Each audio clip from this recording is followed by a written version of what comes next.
Sam Bankman-Fried was crypto's golden boy. He was the founder of the FTX cryptocurrency exchange, where customers could come trade their dollars and their pounds for cryptocurrency.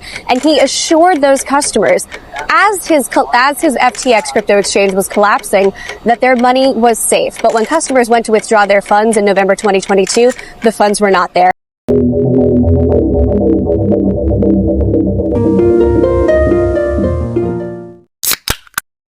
Hello everyone, welcome back to channel Weekly Crime Stories yang akan membahas kisah-kisah kriminal nyata yang penuh misteri. Bagi kalian yang menyukai kisah kriminal penuh misteri, jangan lupa klik tombol lonceng di bawah, subscribe channel ini agar kalian tidak terlewat kisah yang penuh misteri berikutnya.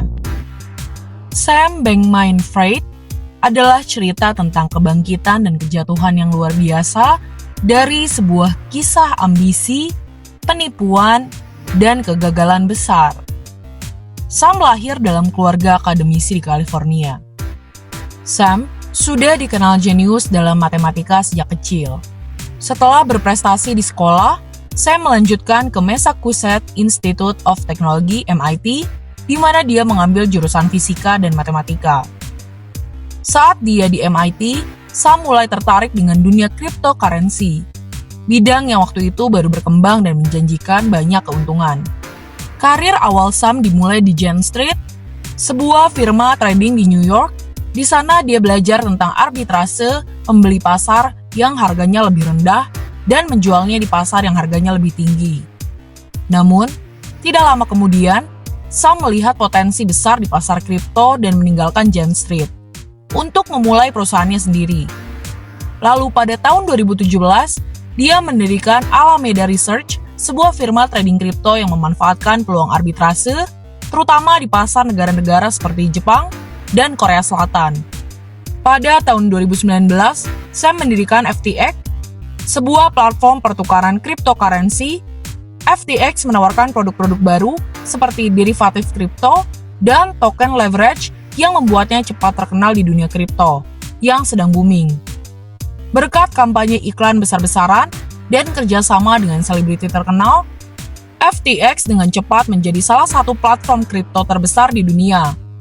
Pada tahun 2021, Forbes menyebut Sam sebagai orang terkaya di dunia, di mana ia berusia 29 tahun dengan kekayaan mencapai 22,5 miliar US dollar.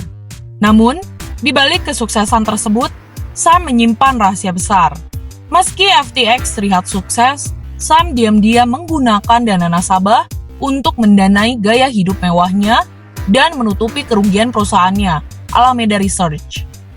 Uang nasabah FTX dipakai untuk investasi di startup, membeli properti mewah di Bahama, dan mendonasikan uang ke kampanye politik. Sam yakin dia bisa mengembalikan uang nasabah suatu hari nanti ketika pasar pulih.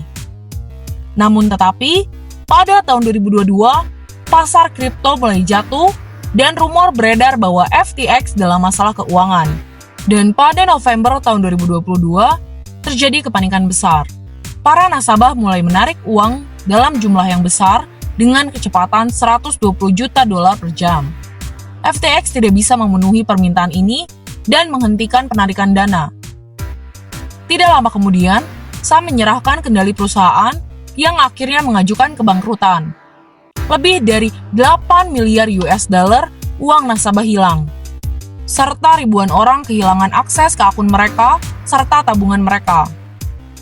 Kehancuran FTX menjadi salah satu yang terbesar dalam sejarah keuangan. Bukan hanya karena kerugian yang besar, tetapi karena pengkhianatan yang dilakukan. Sam awalnya dipuji sebagai penyelamat industri kripto, seorang kesatria putih yang menyelamatkan perusahaan kripto lain yang sedang runtuh pada musim panas tahun 2022. Bagi publik, dia adalah miliarder dermawan yang berjanji untuk menyumbangkan kekayaannya melalui filantropi. Namun, bagi orang-orang terdekatnya, dia adalah seorang penjudi yang sembrono dan kehilangan kendali atas tindakannya. Di pengadilan, pembelaan Sam adalah penyangkalan. Dia bersikeras bahwa runtuhnya FTX adalah karena manajemen yang buruk dan keputusan yang salah, bukan penipuan Dia mengatakan bahwa jika dia diberi lebih banyak waktu, dia bisa membayar kembali uang nasabah. Namun, bukti melawannya sangat kuat. Rekan-rekan terdekatnya, termasuk CEO Alameda, Caroline Ellison, dan pendiri bersama FTX, Gary Wang, bersaksi bahwa Sam dengan sadar telah menggunakan dana nasabah selama bertahun-tahun. Dokumen menunjukkan bahwa Sam secara pribadi menyetujui transfer miliaran dolar dari akun FTX ke Alameda. Perilaku Sam selama persidangan justru memperburuk situasi. Hakim Lewis Kaplan tidak terkesan dengan kesaksiannya dan menuduhnya berbohong serta mengelak. Upaya Sam untuk membenarkan tindakannya gagal. Dan kurangnya rasa penyesalan dari dirinya tidak membantu. Jaksa menggambarkan Sam sebagai sosok manipulatif yang sangat fleksibel, dengan kebenaran dan berusaha mempengaruhi saksi selama penyelidikan. Pada akhirnya, Sam dinyatakan bersalah atas semua tuduhan penipuan, pencucian uang, dan konspirasi. Tim pembelanya meminta hukuman yang lebih ringan dengan alasan bahwa Sam adalah pelanggar pertama kali dan mengalami kesulitan sosial yang terkait dengan autisme. Ibunya, Barbara Freud, menulis surat yang meminta belas kasihan kepada hakim, menggambarkan putranya sebagai seseorang yang disalahpahami. Namun, jaksa balik membalas dengan bukti bahwa Sam terus merencanakan penipuan bahkan setelah FTX runtuh, yang semakin mengukuhkan gambaran Sam sebagai orang yang dingin dan penuh perhitungan untuk menipu lagi. Hakim Kaplan akhirnya menjatuhkan hukuman 25 tahun penjara kepada Sam, hukuman yang berat untuk kejahatan kerah putih, meskipun jauh lebih ringan dari hukuman 40-50 tahun yang diminta jaksa.